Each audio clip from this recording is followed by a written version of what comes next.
Mesdames, Messieurs, bonjour et surtout bienvenue à l'émission Érable en bref. Eh bien, aujourd'hui, nous aurons, comme à l'habitude, deux entrevues.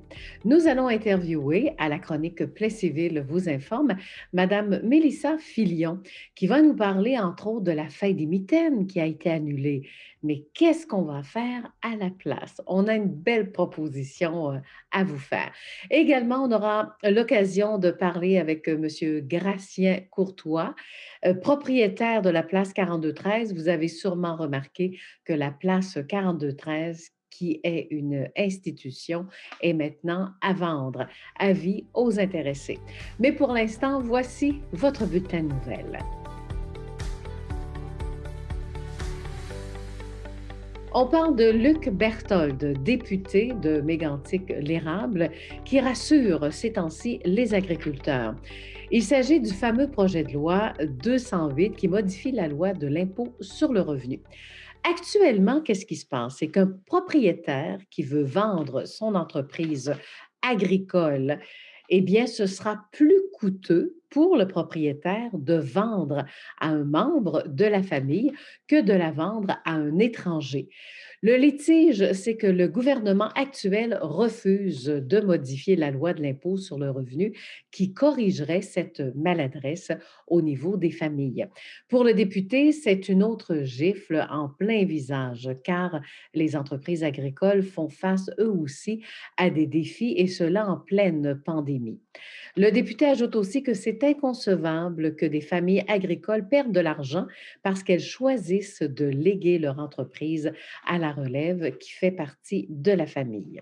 La ville de Plessisville va s'adresser maintenant à la Société d'habitation du Québec, ce qu'on appelle la SHQ, dans le cadre du programme de rénovation Québec concernant le fameux déploiement d'un programme de pérennité des bâtiments.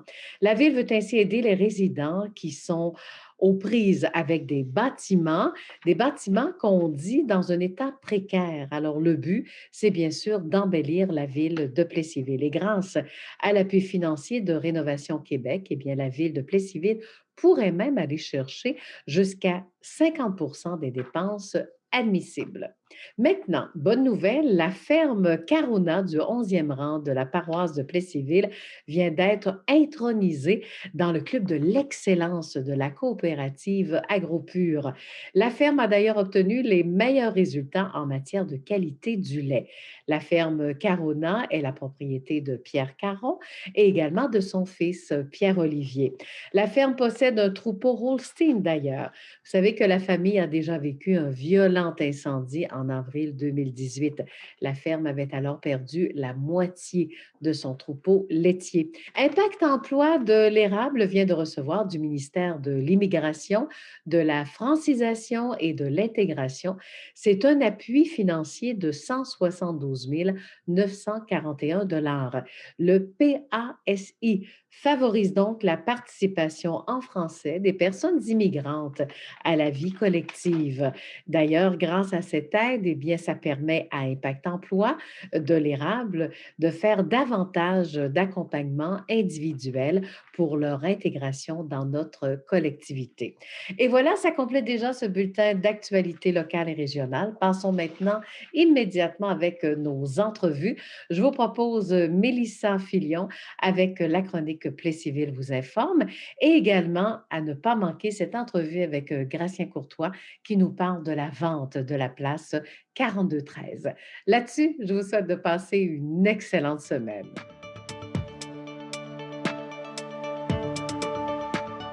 Mesdames, Messieurs, bienvenue donc à l'entrevue. Plessisville vous informe et aujourd'hui, on reçoit Mélissa Filion, qui est coordonnatrice à la vie citoyenne et également sportive. Alors, bonjour Mélissa.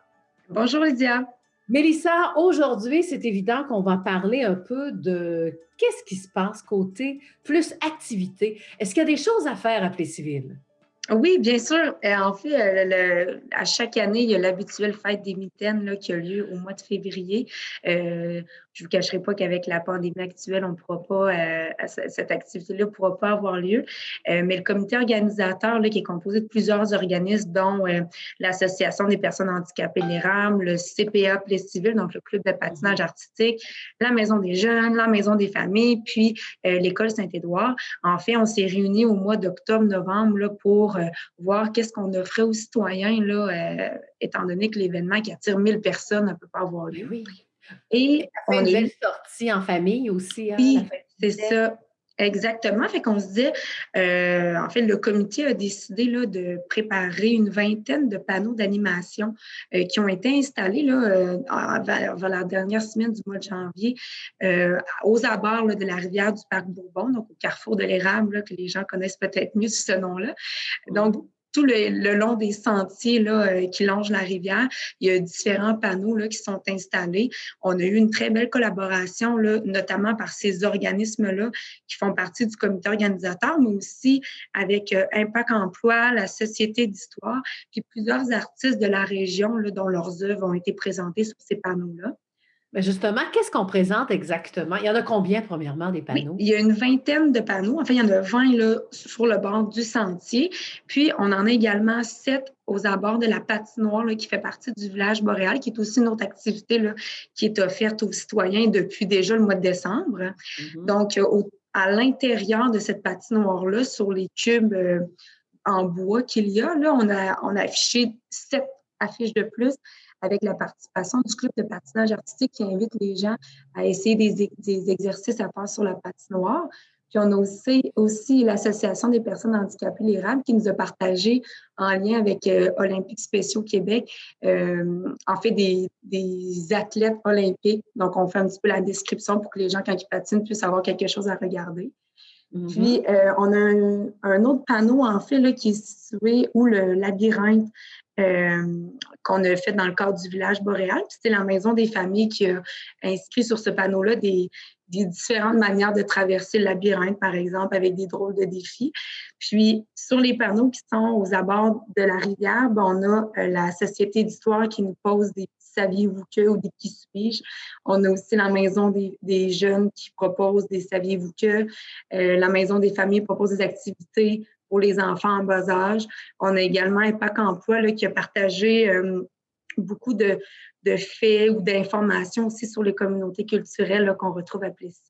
On a quoi à pas s'ennuyer en ce temps de COVID parce qu'on en a besoin, hein, des activités. Là, Oui, on va parler des blocs de neige. C'est pas des blocs de glace, là, c'est des blocs de neige, hein? c'est ça, exactement. Mais très, très bien tapé, là. Fait qu'on a l'impression que c'est des blocs de glace, mais non, c'est des blocs de neige qui sont quand même facilement modelables, là, avec différents outils, là. Il y a un enseignant des écoles primaires, là, de la ville de Plestisville qui a fait une vidéo sur la page de la ville de Plestisville pour montrer un peu aux gens comment commencer leur structure, là, leur Ben sculpture, voilà. excusez. Fait que lui, il présente un peu les outils qu'il utilisait, là, une hache, une pelle, un grattoir, une spatule. C'est des choses qu'on retrouve à la maison quand même assez facilement, qu'on invite Mhm. les gens à aller créer leur propre sculpture. Puis si jamais on voit qu'il y a un gros engouement, on a encore toutes les moules, fait qu'on peut en faire de plus là, euh, dans la ville. On en a eu un petit peu partout. Là. On en a au carrefour de l'Érable, dans le bas de la ville, près de la Cabouse qu'on appelle, et à Oui. l'hôtel de ville aussi, qu'on Ben, je en a trouve ça dispersé un peu plus. Ben, je trouve ça très intéressant et très amusant, encore une fois, de bonnes idées. Et ça, les adultes aussi peuvent quand même s'amuser, puis faire une sculpture. Vous savez, le rêve d'une vie d'un adulte qui n'a jamais osé, là, ben là, il y a des blocs de neige. Au pire aller, ça fond, hein, donc c'est pas là pour longtemps non plus, là. Oui, Alors, c'est ça. donc, est-ce qu'on est déjà rendu peut-être aux activités sportives, là? On parle pas d'inscription, là, c'est bientôt ou on est dedans, non? Oui, c'est ça. En fait, les inscriptions vont commencer là, à partir du 10 février, donc à partir de demain minuit là, sur la plateforme Amelia pour ce qui est du soccer et du deck hockey. Après ça, nous, à la ville de Plessisville, c'est déjà annoncé qu'on est présentement en période pour recevoir des demandes d'évaluation là, pour le programme d'intégration au camp de jour. Et Mhm. par la suite, les inscriptions de tous les enfants au camp de jour vont avoir lieu à partir du 1er mars, du 1er au 31 mars. On les devance cette année pour mieux planifier, en fait, là, nos ressources humaines, puis notre été, là, surtout en lien avec la COVID, toutes les Oui. mesures qu'on en met en place. Là. C'est ça qui est devancé au niveau d'inscription. Oui, mais la bonne nouvelle, c'est que c'est pas annulé. C'est ça la bonne Exactement. nouvelle. Ouais. Exactement. Fait qu'on a le temps de mieux planifier. Bien, pas le mieux planifier, mais Mm. de planifier à l'avance là, cette fois-ci. Bon. Est-ce qu'on parle encore du village boréal ou on avait complété, là? Bien, en fait, le village boréal, on peut ajouter, là, lors de notre premier vidéo, il n'y avait pas encore les glissades ni la Mhm. patinoire, mais là, ces deux choses-là sont fonctionnelles pour l'instant. Puis, on avait parlé dans notre communiqué de presse la présence de tubes pour descendre les glissades. Mhm. Maintenant, en lien avec un peu les mesures de la santé publique sur le prêt de matériel, on ne pourra pas malheureusement cette année, en tout cas jusqu'à aujourd'hui, rendre disponibles ces tubes-là à neige, mais l'année prochaine, là, dès qu'on sera revenu à la normale, on souhaite, on va pouvoir les sortir pour les utiliser. Mais je pense que c'est un endroit qui est quand même très utilisé par les citoyens. Là. Le foyer, on voit que le bois est très, très utilisé pour les gens, même le labyrinthe, les glissades. Mhm. On trouve déjà que les gens se l'approprient bien. Oui, voilà. Comment ça fonctionne, la patinoire et la distanciation, là? Nous, on a indiqué, on n'a pas de Mhm. personnes responsables sur place, de surveillants, mais il y a des affiches un peu partout Mhm. qui indiquent le nombre maximal là, qui est de 25 personnes. Pour l'instant, on n'a pas eu d'écho comme quoi il y avait eu plus que 25 personnes en même temps sur la patinoire là, Mhm. depuis qu'elle est mise en place. Parfait. Puis elle est vraiment au carrefour, là, hein, au carrefour de Oui, l'érable, là. Bon, exactement. Oui, voilà. juste à côté du bâtiment. Mais c'est magnifique avec la rivière à côté, là. Alors, Oui. c'est merveilleux. Donc, ensuite de ça, vous n'avez pas une belle surprise à nous annoncer? Parce que si on parle un peu du mont à Pic, là, il y a des bonnes nouvelles de ce côté-là. Oui, absolument. En fait, depuis le début de la saison du Mont Apic, là, qui était au début du mois de janvier jusqu'à la fin de la saison, la ville de Plessisville offre un billet par citoyen qui offre en fait un 50 là, sur l'admission. Ces billets-là sont disponibles là, à la bibliothèque de la ville, donc à la bibliothèque Lunette du Tralapelle, sur les heures d'ouverture de la bibliothèque. Il y a aussi des heures là, d'ouverture la fin de semaine. Donc, il s'agit juste d'aller chercher votre coupon, vous mentionnez votre nom, votre adresse pour s'assurer que c'est juste un coupon par citoyen. Puis après ça, vous rendez au Mont-Apic, vous donnez le petit coupon, vous payez à 50 du prix. Puis, vous pouvez profiter d'une belle journée. Là, c'est tant pour le snow, le ski que les glissades. Mais c'est vraiment merveilleux. Donc, les activités à Plessisville, c'est gratuit et Oui. le Mont Pic, c'est quand même du 50. Alors, je pense qu'il y a plein de parents qui viennent d'allumer également, là. Alors, le 50, est-ce que c'est seulement pour 18 ans et moins ou pour tout le C'est pour monde? tout le monde. Il y a même des forfaits familiaux. Puis ça, c'est rendu au Mont-Apic. Eux autres, ils vont juger par eux-mêmes. Là, si c'est plus avantageux, exemple, une famille avec 2 adultes, 4 enfants, bien là, c'est plus avantageux de prendre que le parent paye à 50 le forfait familial. Fait que eux autres, au Mont-Apic, là, donnent toujours qu'est-ce qui est plus avantageux aux citoyens là, à ce moment-là. Bon. Maintenant, pour avoir le 50, est-ce qu'il faut absolument que je me rende à la bibliothèque de Plessisville? Je pense que c'est l'endroit où il faut Oui. acheter les billets, c'est bien Oui, ça? exactement. Juste aller récupérer le petit coupon, puis après Oui. ça, vous vous rendez au Mont-Apic pour le paiement. Si vous arrivez au Mont-Apic, vous dites que vous venez de Plessisville, ils ne vous donneront pas 50 s'ils n'ont pas le petit coupon en main. Là, OK, ça pour ça. prend le petit Oui, coupon, exactement. absolument. Puis, contrairement peut-être à d'autres municipalités, là, nous, c'est vraiment, peu importe la journée, là, durant la saison, les parents peuvent y aller du lundi au vendredi, la fin de semaine, de jour, de soir, il n'y a pas de problème. Bon, ben, c'est parfait. Eh bien, dans ce cas-là, en guise, de conclusion, là, donc amusez-vous. Je vous laisse le mot de la fin. Allez-y en tant Oui, que coordonnatrice, là. oui, bien, en fait, je veux dire aux citoyens de profiter de toutes nos installations, de parler du village boréal, des sentiers animés, des glissades, mais aussi les sentiers de ski de fond. J'en profite pour faire une petite publicité pour eux, là, comme quoi que pour les Mmh. 12 ans et moins, la location de l'équipement est gratuite. Donc, l'accueil se fait directement en arrière de la polyvalente si vous voulez aller profiter du ski de fond. Puis, on a aussi d'autres patinoires. Il n'y a pas juste celle au Carrefour. Il y en a plusieurs dans les parcs écoles, Sainte-Famille, Bourassa et Jean-Rivard. Donc, on a mis à la disposition des citoyens plein de belles installations pour l'hiver. Sortez dehors, allez vous amuser, profitez du plein air. Des fois, rester en dedans, c'est un peu plus déprimant, mais allez dehors, profiter, prendre l'air. Là, Mmh. Être C'est ce toujours qu'on en vous souhaite. action. Oui, et aussi, il faut le mentionner, vous ne faites pas seulement parler de sport ou d'activité, vous en faites vous-même du sport et des activités, hein? Oui, oui, exactement. Fait que j'ai hâte que tous les sports d'équipe reprennent là, pour retrouver ma forme active, ça c'est sûr. Exemple, le deck hockey, hein, on va le Oui, aussi, mentionner. oui. Oui, puis on a des belles installations en Plé civil Oui, là-dessus oui, également.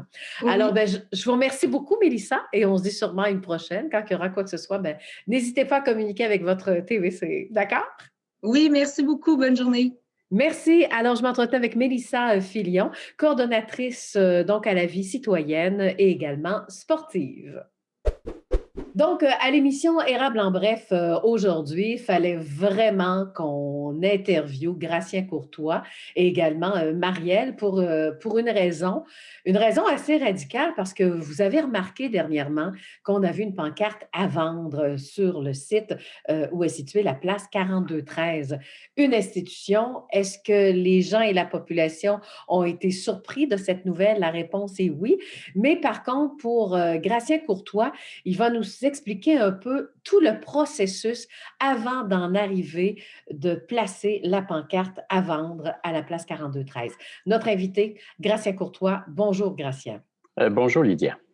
Quelles sont les causes? Pourquoi on a fait ça? Est-ce que c'est à cause de la pandémie? En fait, on a débuté le 13 de mars la première avis qui concernait l'arrêt des opérations, une obligation de fermer littéralement, même si on avait, exemple, le vendredi prévu tout près de 700 personnes, le samedi 450 personnes, puis un brunch conférence à 550 le dimanche. Alors, c'était pas seulement c'était aussi la bouffe, le personnel, la boisson et tout. Après ça, il y a eu des conférences. Tout le mois, il y avait 34 événements prévus. Et puis des locations de toutes sortes, comme on sait, formation, dîner, 6 à 8 dévoilements, assemblée générale, souper de fondation, cocktail bénéfice, rencontre syndicale, fête familiale. On organise 11 salons. Alors, ça vous dit qu'on est très, très surchargés. Et quand ils ont décidé de fermer ça, eh bien là, on s'est dit, bon, OK, ça va être pour un laps de temps assez court. Les employés nous demandaient, bon, on a dû faire 68 mises à pied.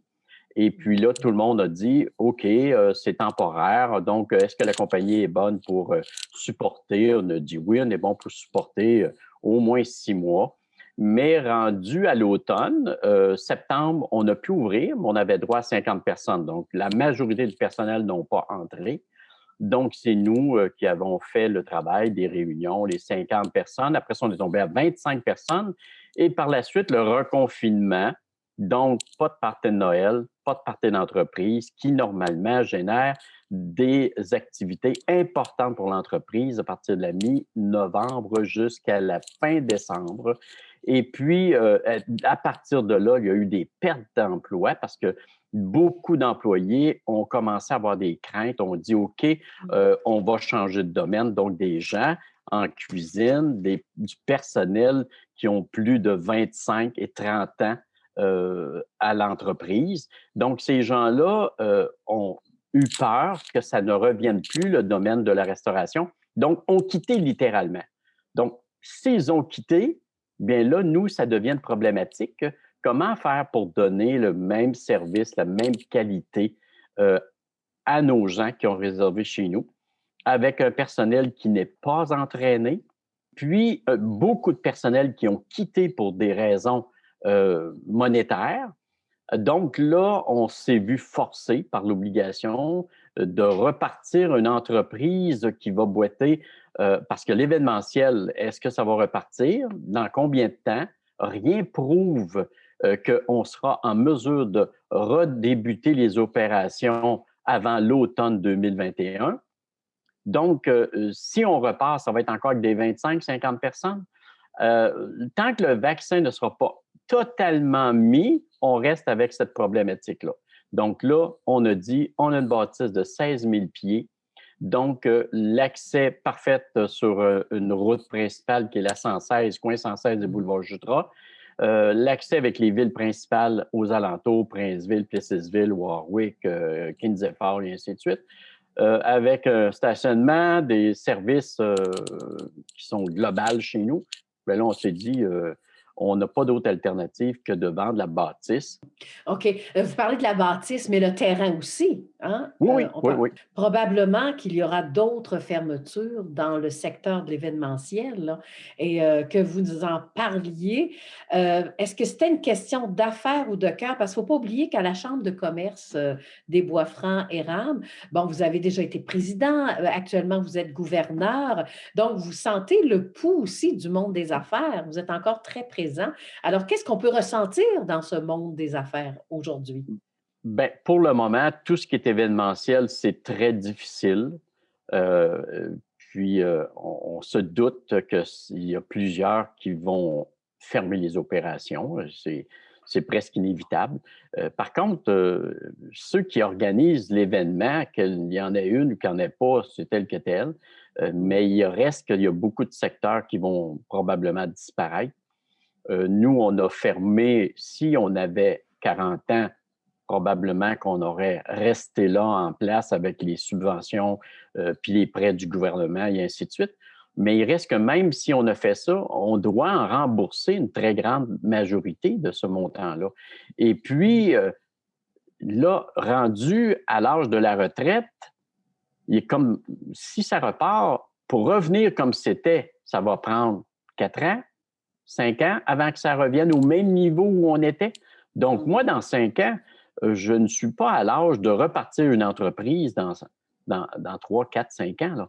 Alors, puis, les jeunes n'ont pas l'argent non plus pour acheter. Donc, on est pris dans une impasse. Il nous reste la seule porte de sortie, vendre le bâtiment pour autre chose. Parlons un peu, bon, de la question d'affaires, d'accord, mais la question de cœur, parce que ça quand même, quand on dit que c'est une institution, c'est parce que vous avez donné des cours de danse à cet endroit-là, vous avez vous-même parti ou ou construit la bâtisse aussi. Alors, pour l'institution, il y a aussi une question de cœur, parce que je connais Marielle, là, ça a dû être très difficile aussi de prendre cette décision-là, parce que vous êtes un couple en affaires. Oui, c'est difficile. 30 années de notre vie qu'on balaye littéralement. C'est pas facile parce qu'on avait toute une belle équipe aussi, une équipe dynamique, une équipe qui aimait donner le service, un excellent service. Et puis là, on n'a pas d'autre alternative. Puis non seulement on ne veut pas décevoir les mariés qui avaient confiance en nous, qui avaient réservé pour 2020, 2021, 2022, alors on a remboursé tous les acomptes qui étaient prévus jusqu'en 2022. Alors, c'était beaucoup de problèmes de dire, OK, on rembourse tous les acomptes de tous les mariages et puis de beaucoup d'activités. Donc, c'est difficile parce que eux ont eu confiance en nous. Donc, nous, il faut respecter ces gens-là. Puis, c'est sûr que il y a des souvenirs incroyables là, à la place 4213. On a reçu toutes les personnalités politiques. On a reçu les personnalités locales aussi. Et puis, c'est sûr que ça nous blesse car on était là, nous, 7 jours sur 7, constamment, pour recevoir les gens. Qu'est-ce qu'on peut faire avec la place 4213? Supposons qu'on veut acheter, là. C'est sûr que toutes sortes de choses qui peuvent être faites. Il s'agit juste d'avoir l'imagination. Je regarde une bâtisse qui est tout près, qui a été vendue récemment, Xygène Boisfranc, je crois. Et Mhm. puis, ça a été vendu. Maintenant, c'est nos dentistes qui s'en vont là. Donc, pourquoi? Parce qu'ils ont réaménagé la bâtisse. Ça va être très, très bien. Et puis, c'est dans le centre nerveux de Victoriaville.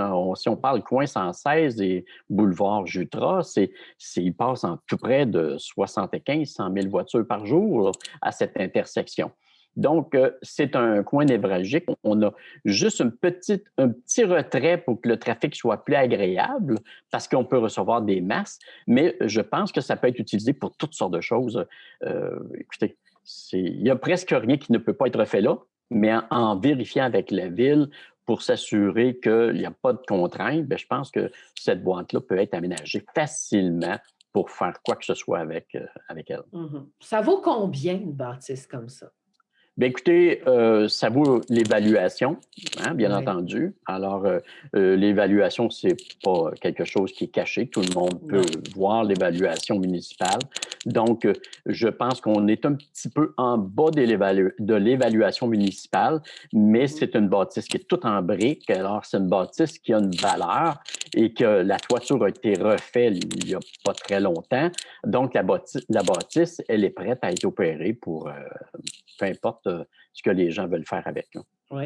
Mais à combien? C'est ça, les gens peuvent aller consulter, mais j'ai pas eu le temps de le faire. Oui, c'est alentour du million et un peu plus. Mhm. Là. Puis donc, c'est possible de voir avec l'agent d'immeuble en question.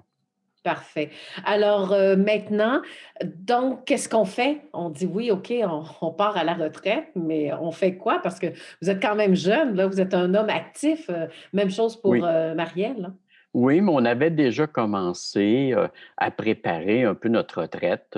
En fait, on a une petite cabane à sucre pour s'amuser, qui est familiale, il faut bien s'entendre. On a un Mhm. petit chalet aussi.